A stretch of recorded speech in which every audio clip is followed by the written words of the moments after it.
Welcome back. It's time for another build. This time the Reborn 100 Den'an-Gei. So I previously did a Reborn 100, the gun cannon detector, and it was an old kit, like a 2018 manufacturer. So I'm really curious. This is, I think, October of this year manufacturer. So 7 years difference. I'm really curious to see what it makes for it. And this is a premium bandai kit. It was $40, and anything I get off premium bandai, seems like I get $10 shipping. So $50 US is what this one cost. So we'll do the usual here, right? I'm gonna unbox it, we'll time lapse out the build, show it off, and then I'll come back at the end and we'll talk about it. But before we do that, let's get to a viewer showcase.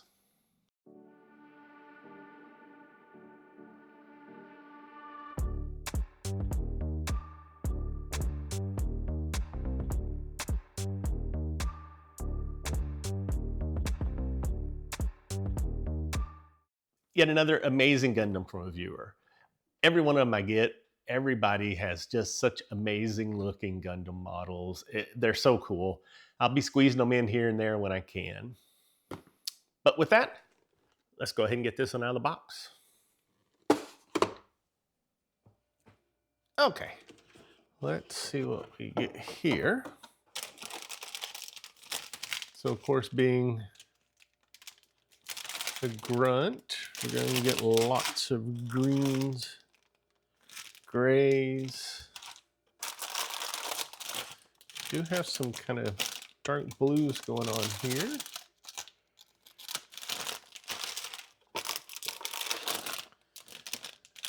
A little bit of red splash color there. Some clear blue. And our decals. And let's see what we have for instructions here. I like the front, very colorful, very pretty. So true to the Reborn 100 kind of nature. Very similar high grade, right? The big fold out directions.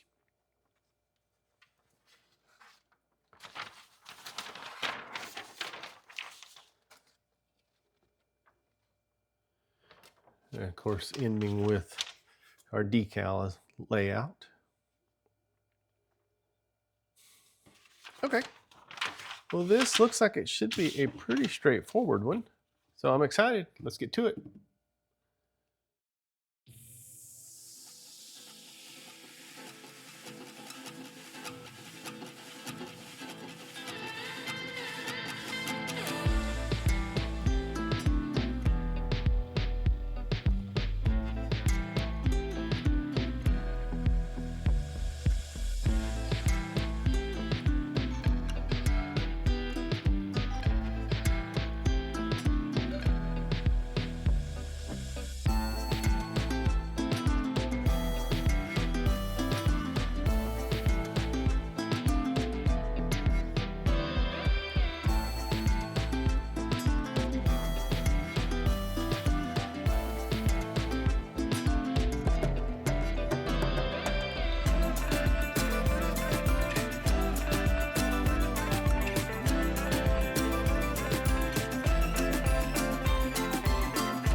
Okay, let's take a look at it.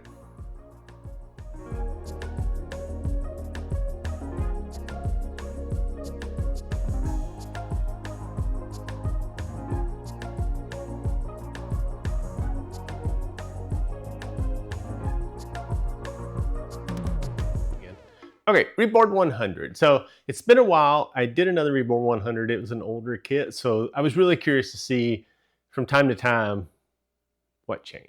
Okay, and it is a big difference. Okay, but we'll start from the top with it. So instruction wise, it's really good. Okay, not a single spot in there that was kind of vague or ambiguous to me. They just really nailed the instructions. I was really happy with that. The assembly for it, straightforward. Okay, no surprises, nothing strange, nothing bizarre. One or two little small pieces that you can kind of see. It's kind of hard to see. There's like a little blue piece right in here, kind of small. And on the head, of course, typical, kind of small. But other than that, nice pieces, easy to put together. The fit and finish on it is solid, okay? No problems there. I think the only thing that kind of strikes me as strange, so these pop out really easy, right? So if you're playing with it and stuff, you're gonna knock those off pretty easy. This arm doesn't flex out very far outside of the shoulder, right? Like this one, without the shoulder moving, goes a long ways. This one is like interference right there, it just hits. So it makes it a little weird to try to pose it with the shield because the shield has a hard time. You can do it, but you really have to manipulate some stuff to get it to do what you want. So a little strange there, but otherwise, solid model. Looks great. I mean, I've kind of been on a grunt roll lately, but I do really like the kind of grays, the greens, the kind of flat look. I like, especially like this one with the blues to really kind of kick it off. It looks nice. This one also comes with, right, you get a couple of sabers. Comes with two different sets of hands. So you have kind of a punching hand that the sabers also fit in, and then you have hands with like triggers for holding the gun. So those are the two hands you get with this one. It also comes with a small, this little breast piece here that's red. You can change it out for a gray part if you want that color instead of the red. So those are kind of the things you get with the kit, along with what you'd normally build here. Honestly, it's a solid kit. You know, you come to me and ask me, I'm gonna go, yes, grab it, okay? It's a good kit, especially if you like the grunts. Really looks sharp, and it's just overall a great kit. That's it for the new Reborn 100. So, as always, keep the comments, the feedback coming, and I thank you for watching.